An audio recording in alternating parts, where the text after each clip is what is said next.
भागवत गीता श्लोक 1। धर्मक्षेत्रे कुरुक्षेत्रे संवेता युयुत्सवः मामकाः पांडवाश्चैव किम कुर्वत संजय। धृतराष्ट्र ने कहा, हे संजय, धर्मभूमि कुरुक्षेत्र में युद्ध की इच्छा से एकत्र हुए मेरे तथा पांडु के पुत्रों ने क्या किया। भागवत गीता श्लोक 2। दृष्ट्वा तु पांडवानीकं व्यूढ़ं दुर्योधनस्तदा आचार्यमुपसंगम्य राजा वचनम अब्रवीत। संजय ने कहा, हे राजन, पांडु पुत्रों द्वारा सेना की व्यूहरचना देखकर राजा दुर्योधन अपने गुरु के पास गया और उसने ये शब्द कहे। भागवत गीता श्लोक 3। पश्यैता पांडुपुत्राणामाचार्य महतीम चमूम व्यूढ़ाम द्रुपदपुत्रेण तव शिष्येण धीमता। हे आचार्य, पांडुपुत्रों की विशाल सेना को देखें जिसे आपके बुद्धिमान शिष्य द्रुपद के पुत्र ने इतने कौशल से व्यवस्थित किया है। अत्र शूरा महेश्वासा भीमार्जुन समा युद्धि युयुद्धानो विराटश्च द्रुपदश्च महारथः। इस सेना में भीम तथा अर्जुन के समान युद्ध करने वाले अनेक वीर धनुर्धर हैं, यथा महारथी युयुद्धान विराट तथा द्रुपद। भागवत गीता श्लोक 5। धृष्टकेतुश्चेकितानः काशीराजश्च वीर्यवान पुरुजित कुंतीभोजश्च शैभ्यश्च नरपुंगव। इनके साथ ही धृष्टकेतु, चेकितान, काशीराज, पुरुजित कुंतीभोज तथा शैभ्य जैसे महान शक्तिशाली योद्धा भी हैं। भागवत गीता श्लोक 6। युद्धामन्युश्च विक्रांत उत्तमौजाश्च वीर्यवान सौभद्रो द्रौपदेयाश्च सर्व एव। महारथाः पराक्रमी युद्धामन्यु, अत्यंत शक्तिशाली उत्तमौजा, सुभद्रा का पुत्र तथा द्रौपदी के पुत्र, ये सभी महारथी हैं। भागवत गीता श्लोक 7। अस्माकं तु विशिष्टा ये तान निबोध द्विजोत्तम नायका मम सैन्यस्य संझार्थम तान ब्रवीमिते।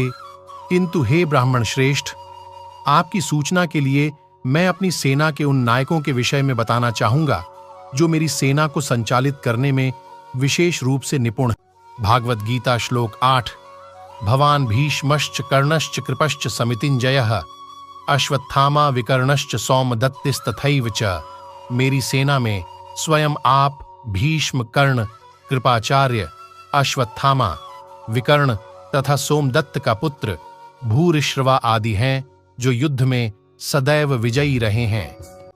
भागवत गीता श्लोक 9। अन्येच बहवः शूरा मदर्थे त्यक्त जीविताः नाना शस्त्र प्रहरणाः सर्वे युद्ध विशारदाः। ऐसे अन्य अनेक वीर भी हैं जो मेरे लिए अपना जीवन त्याग करने के लिए उद्यत हैं। वे विविध प्रकार के हथियारों से सुसज्जित हैं और युद्ध विद्या में निपुण हैं। भागवत गीता श्लोक 10।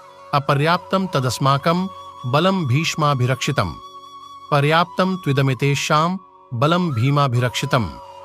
हमारी शक्ति अपरिमेय है और हम सब पितामह द्वारा भली भांति संरक्षित हैं, जबकि पांडवों की शक्ति भीम द्वारा भली भांति संरक्षित होकर भी सीमित है।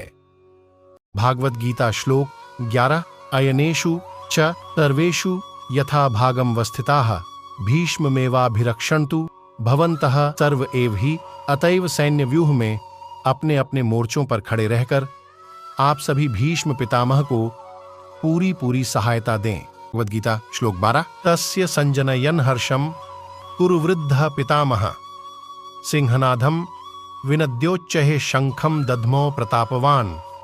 तब कुरुवंश के वयोवृद्ध परम प्रतापी एवं वृद्ध पितामह ने सिंह गर्जना की सी ध्वनि करने वाले अपने शंख को उच्च स्वर से बजाया, जिससे दुर्योधन को हर्ष हुआ।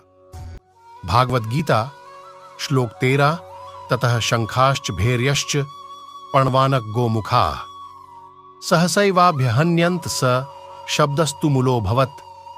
तत्पश्चात शंख, नगाढ़े, बिगुल, तुरही तथा सींग सहसा एक साथ बज उठे।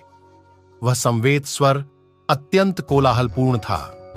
भागवत गीता श्लोक 14। ततः श्वेतैर्हयैर्युक्ते महति स्यन्दने स्थितो माधव पांडवश्चैव दिव्यो शंखो प्रदद्मतु। दूसरी ओर से श्वेत घोड़ों द्वारा खींचे जाने वाले विशाल रथ पर आसीन कृष्ण तथा अर्जुन ने अपने अपने दिव्य शंख बजाए। भागवत गीता श्लोक 15 पांचजन्यम ऋषिकेशो देवदत्तम धनंजय पौंड्रम दध्मो महाशंखम भीमकर्मा वृकोदरः। भगवान कृष्ण ने अपना पांचजन्य शंख बजाया, अर्जुन ने देवदत्त शंख तथा अतिभोजी एवं अतिमानवीय कार्य करने वाले भीम ने पौंड्र नामक भयंकर शंख बजाया। भागवत गीता श्लोक 16 अनंत विजयम राजा कुंती पुत्रो युधिष्ठिर नकुलः सहदेवस्य सुघोष मणिपुष्पको कुंती पुत्र राजा। युधिष्ठिर ने अनंत विजय नामक और नकुल तथा सहदेव ने सुघोष और मणिपुष्पक नामक शंख बजाए। भागवत श्लोक 17 एवं 18 काश्यश्च परमेश्वासः शिखंडी च महारथः धृष्टद्युम्नो विराटश्च सात्यकिश्च पराजितः द्रुपदो द्रौपदेयाश्च सर्वशः पृथिवीप्ते सौभद्रश्च महाबाहु शंखान दद्मु पृथक पृथक श्रेष्ठ धनुष वाले काशीराज और महारथी शिखंडी एवं धृष्टद्युम्न तथा राजा विराट और अजेय सात्यकी राजा द्रुपद एवं द्रौपदी के 5 पुत्र और बड़ी भुजा वाले सुभद्रा पुत्र अभिमन्यु, इन सभी ने हे राजन सब ओर से अलग अलग शंख बजाए।